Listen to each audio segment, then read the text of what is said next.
My sermon title today is called My Declaration of Independence. When in the course of human events it becomes necessary for one people to dissolve the political bands that have connected them with another and to assume among the powers of the earth the separate and equal station to which the laws of nature and nature's God entitle them, a decent respect to the opinions of mankind requires that they should declare the cause which impelled them to the separation. So begins the Declaration of Independence of the United States from England on July the 4th, 1776. We love that document. Those guys were so smart they could write words like that. I can read them and barely get it. But those guys were smart. Just really not that long ago, when you think about the history of the world, 1776, 1876, 1976, 50 years? We went from being a colony, a British colony, to the superpower of all superpowers. And I'm saying in the history of the world, time-wise, that's an amazing thing. So I think we would all view our independence as a good thing, would we not? I think most of us would probably think that our independence from England was good. But I want to probe that just a little bit today. Not that I'm not agreeing with it, but because, I am. But I want you to think about it because we have a problem as Americans. We have a real problem as Americans. And I want to talk about that just a little bit. Independence is only a form of liberty. Independence is a form of liberty. If you listen to those words, when in the course of human events it becomes necessary for one people to dissolve the political bands that have connected them with another and to assume among the powers of the earth the separate and equal station to which the laws of nature and nature's God entitle them. Man, those guys that sat in Independence Hall in Philadelphia and penned those words, and I don't know how much debate it took, or if they did draft after draft and came back and looked at it, they chose words that got to the point of what they were trying to say. And they were some tough words. They said, yes, England is over us. Yes, we are subjects of England. And yes, we realize what we're doing here, but we are claiming to be a separate and equal nation among all the powers of the earth. And that God Himself, being the creator of this earth and the one who raises up governments and the one who takes governments down, entitles us to the action we take today. I call that pretty brash. Now I would have you listen to what the devil would say to us. You don't need God. Who is God? Who is God that you would be subject to Him? You can do anything you want to do. You don't get told by somebody else what to do. You're equal to God in your mind. You can have your own way. You can do what you want to do. You don't need God. Man, does that not sound similar? Can you see that the idea of declaring one's independence, while on the one hand, corporately as a nation, we see that as very good.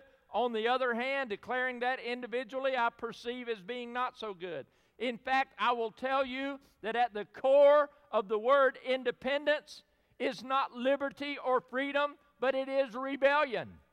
The very core of the word independence is rebellion. That's the reason the next few years after that was called the American Revolution, because we went to war with England to tell them, not only to explain it to them, not only to demonstrate to them, but to forcibly say, we will not be subject to you. And I believe it's in Romans chapter 8 and verse 7 that it says the carnal mind is not subject to the law of God. It cannot be. It's enmity against God. Not subject to the law of God, and it cannot be. See, there's something inside of us that says, I will not do what I'm told. Independence is also an attempt to say what kind of liberty we want. It's a form of liberty, but we want to say what is liberty and what is not. Let me ask this question. Is it possible to make unrealistic demands in the name of liberty? You think it's possible to make unrealistic demands in the name of liberty? I'm going to give you an example. There's a one-word answer. I'm looking for a one-word answer. What was the motivation of the Boston Tea Party? Taxes? Taxes. That's the one-word answer.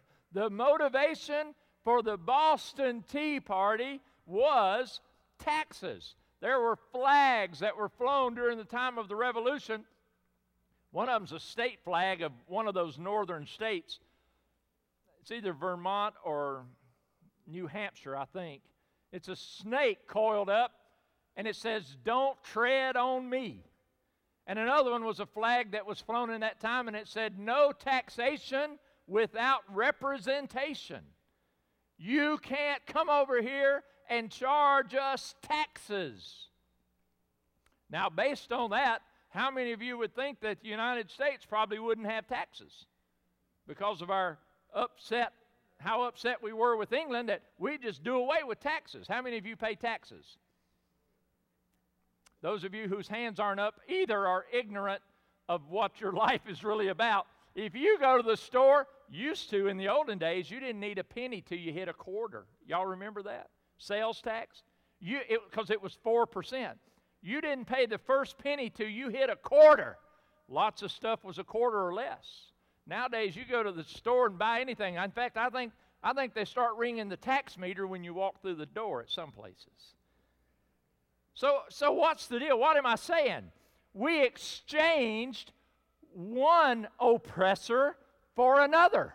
Oh, wait, well, are you talking about the American government? No, I'm talking about taxes. Yes, I'm talking about the American government. What are you talking about? How many of you have ever had a phone call and a congressman ask you your opinion about whether or not taxes should be changed? Anybody? Couple? One or two maybe. How many of them did what you suggested to them? See, it's nobody's fault. The government is so large now, who runs it? Nobody. Well, they voted on that 12 years ago, and they voted 12 years ago that it would come in. You know, they say, well, I didn't vote for a raise for myself. No. Those are automatic now. They took care of that. Some other group getting ready to go out took care of that. They made raises automatic so everybody can go back to their districts and say, I didn't vote for a raise for myself. Well, no, they didn't. They're automatic, and you pay for it.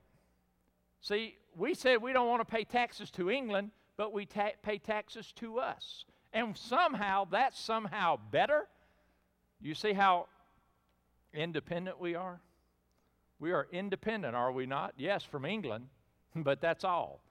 I don't know if y'all got that or not, but I'm going to tell you, things will eventually, see, there'll be another revolution someday.